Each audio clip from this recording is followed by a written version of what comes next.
सात संगत जी, प्यार से कहिए धन निरंकार जी। सात संगत जी, दासी की आप सभी संतों से यही प्रार्थना है कि आप दासी के चैनल को लाइक, सब्सक्राइब एवं शेयर अवश्य करें। सात संगत जी, दासी का आज का विषय है कि सद्गुरु के वचनों पर ध्यान कैसे लगाया जाए। सात संगत जी, तो आइए आज इस विषय को हम समझते हैं। सात संगत जी, जैसा कि हम सभी जानते हैं कि हमारा निरंकारी संत समागम आने वाला है और हम सभी को वहां पहुंचकर सद्गुरु माता जी से ढेरों आशीर्वाद प्राप्त करना है। सात संगत जी, जिस प्रकार हम बहुत ही मन से खुश होकर समागम के लिए अपने घरों से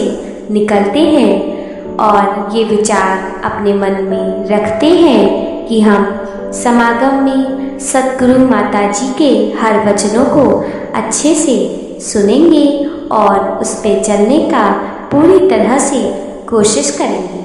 परंतु सात संगत जी, हम जब समागम में पहुंच जाते हैं तो वहाँ की चकाचौंध को देखकर हम अपनी जो धारणा होती है, अपने मन की जो हमारा लक्ष्य होता है कि हमें सिर्फ और सिर्फ वहाँ सेवा करनी है और सद्गुरु के आए वचनों का पालन करना है, ये सब बातें हम भूल जाते हैं।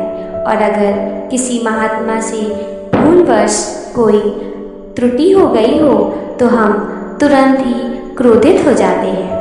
परंतु सात संगत जी, हमें उस वक्त ऐसा व्यवहार नहीं करना चाहिए।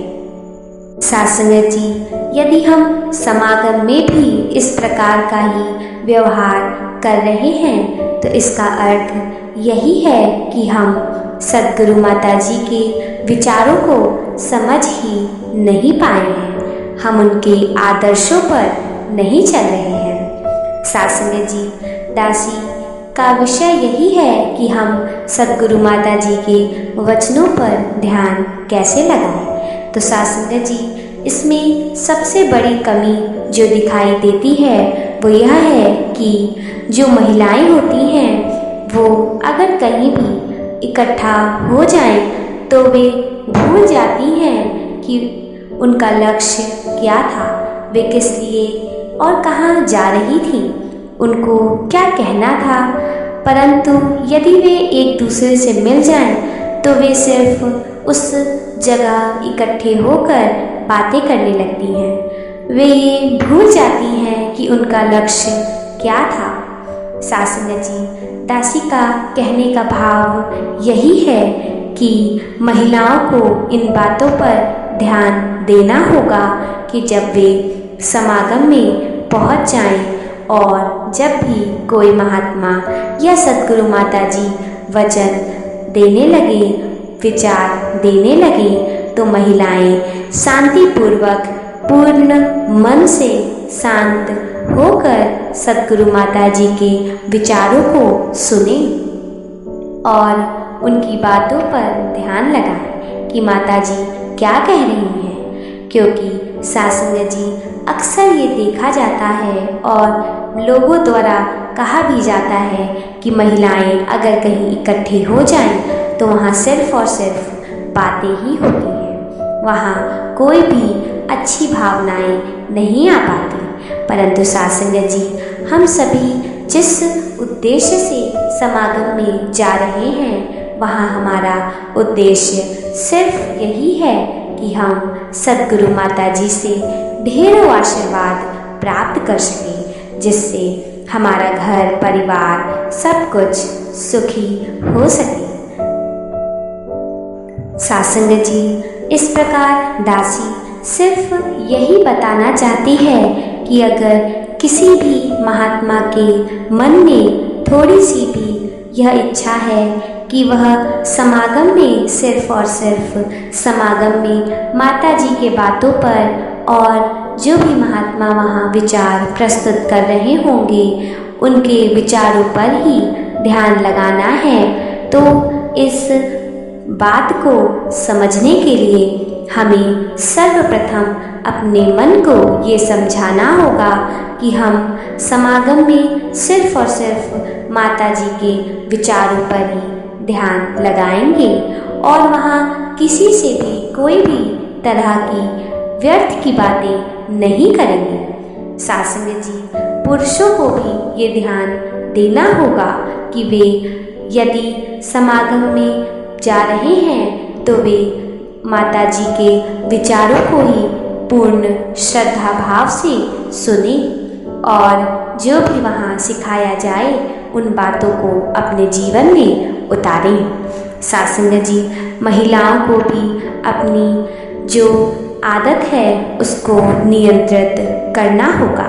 सासंग जी, हम सभी का ये कर्तव्य है कि हम समागम में किसी भी प्रकार का अनुशासन की अवहेलना ना करें। सासंग जी, यदि हम महात्मा ही अनुशासन में नहीं रहेंगे तो हम अपनी आने वाली पीढ़ियों को कैसे अनुशासन में ढाल पाएंगे। अतः सासंग जी, यदि हमें सद्गुरु माता जी के विचारों को पूरी तरह से अच्छे से समझना है और एक एक बातों को अपने जीवन में उतारना है तो इसके लिए हमें सर्वप्रथम अपने आप को सुधारना होगा, अपने मन को ये समझाना होगा कि हम समागम में आपस में किसी भी तरह की बातचीत नहीं करेंगे।